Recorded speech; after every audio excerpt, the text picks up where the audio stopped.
Hey brothers and sisters, Steve Monette here with another video in my Bible Prophecy Bite series where we look at Bible scripture, history, and current events that all point to the soon return of Jesus the Messiah. Okay, so for today's video, I want to try and paint a picture and tell you a story. And it's a prophetic story, so it's something that hopefully you'll be interested in.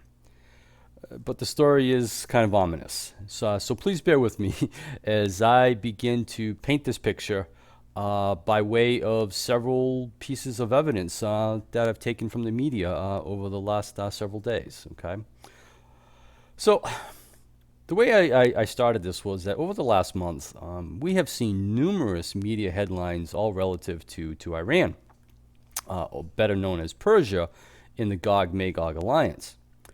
And the headlines are not so good. And all of these headlines are coming together they're really beginning to tell a story. And that story is identical to the one that's in the Bible. And I'm not hearing anybody talk about this. So hopefully it'll resonate with you. The story began to unfold earlier this month when Iran announced that they intended to start enriching uranium above the limits prescribed by the Obama nuclear deal.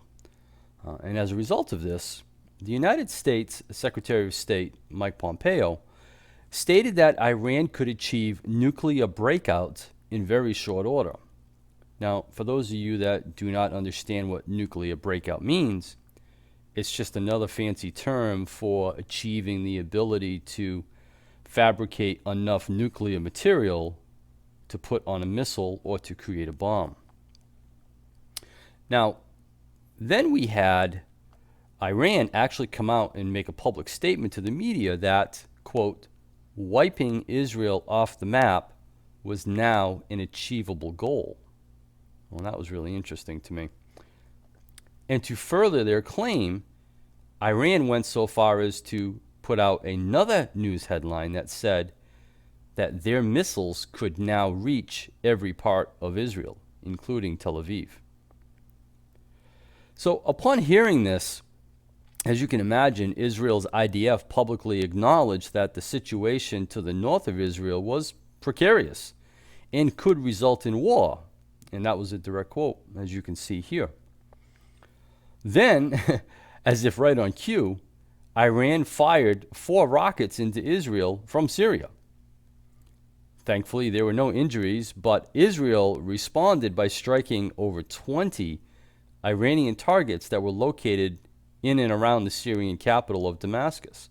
And they did cause some pretty significant damage. Well, then we began to see media reports indicating that Iran was in the market for heavy armor and artillery within the coming year. Now, this article was very peculiar to me because it was evident after reading the article that Iran would not be able to get their hands on these weapons for at least a year at best.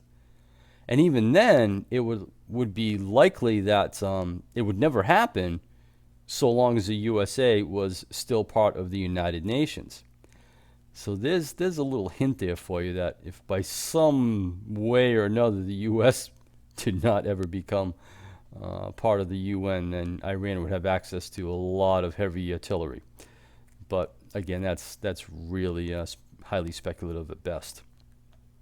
All right, so hopefully by now you can see that all of these headlines in less than the past month are all pointing to Gog and Magog getting restless and building up. Okay. Then this was really interesting and really was the reason I decided to make this video.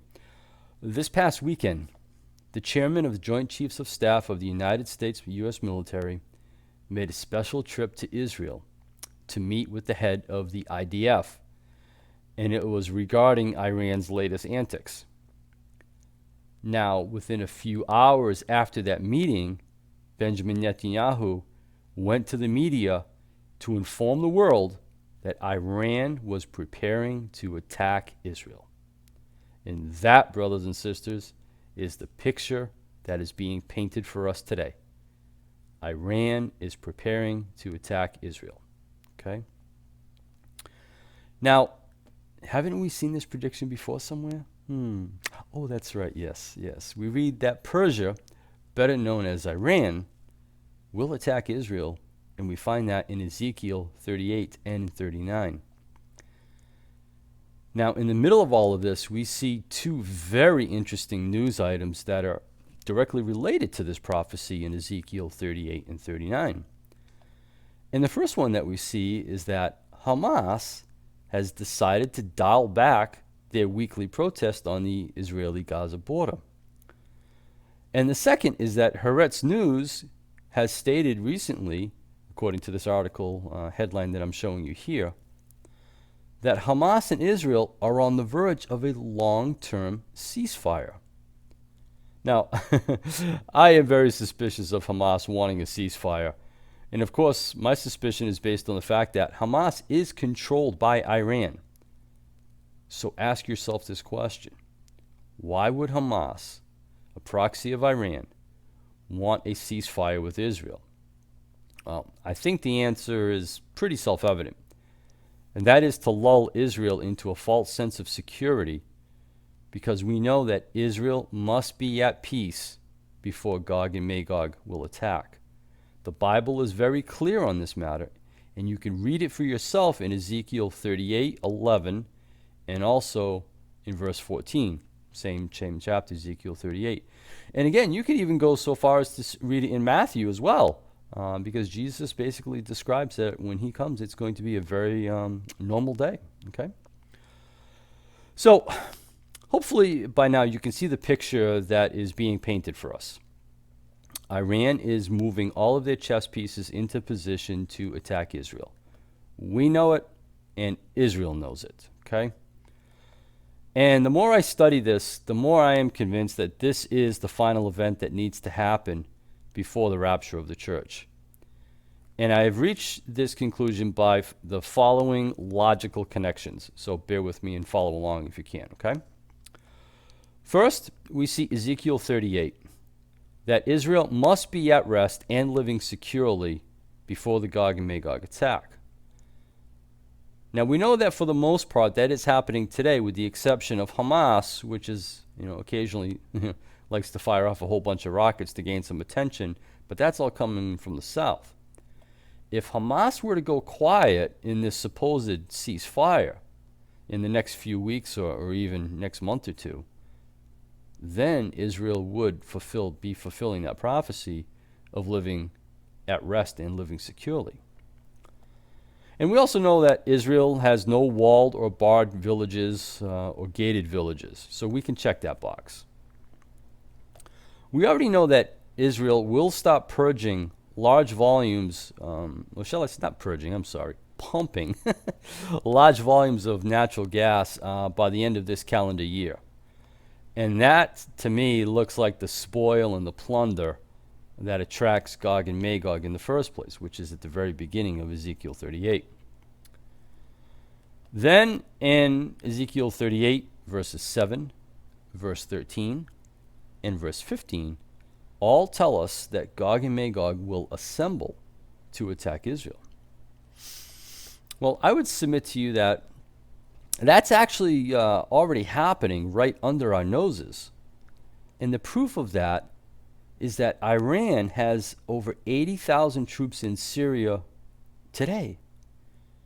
And if we include Hezbollah, which is also to the north of Israel and Lebanon, and you may know that Hezbollah is an Iranian proxy, they have somewhere between 25,000 to as many as 50,000 troops ready to strike Israel at a moment's notice.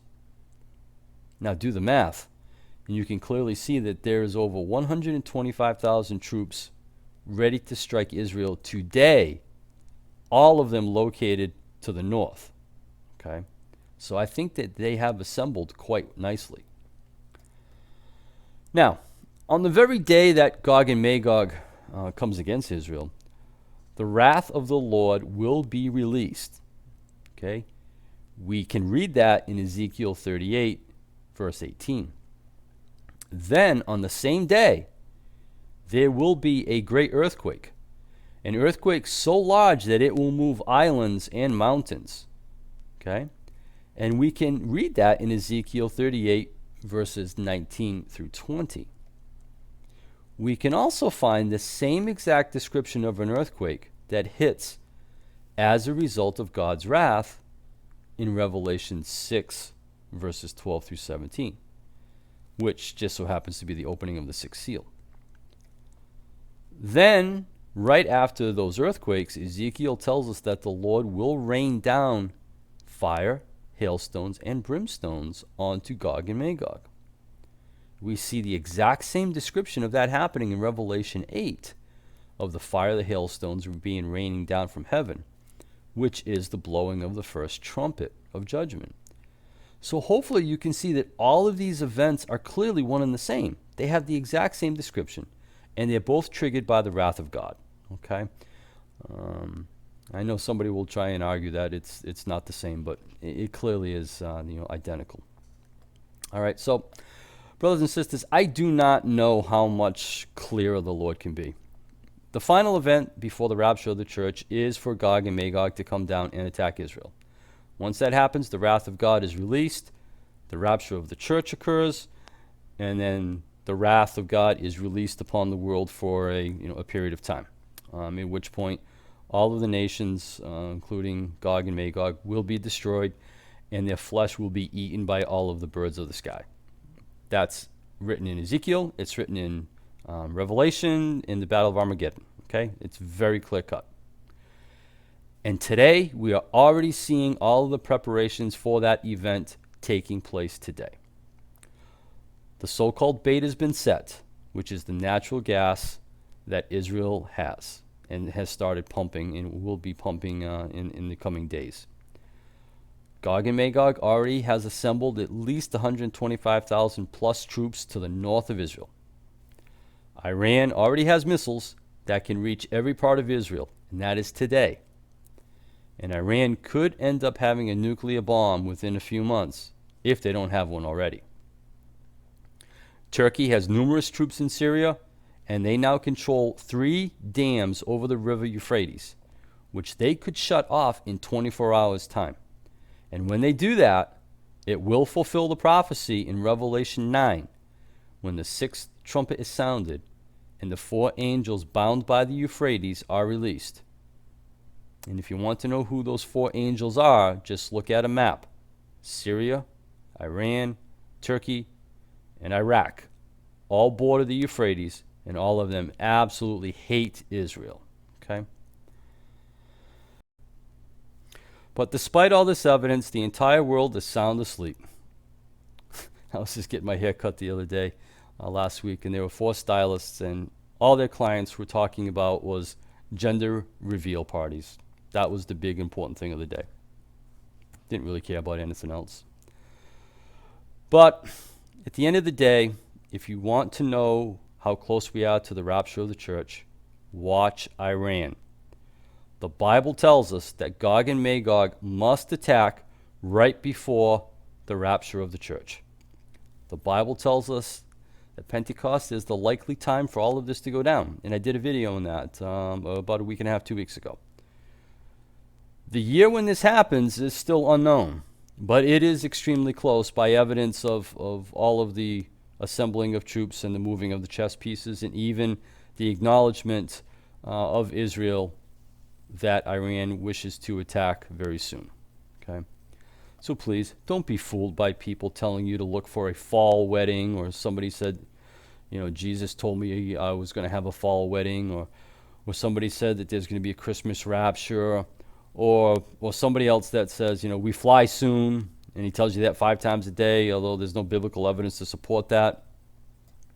If you want to know when we're going to leave this world, read the Bible, watch the Israeli news. It's all right there in black and white, and it's also on your computer in the form of news.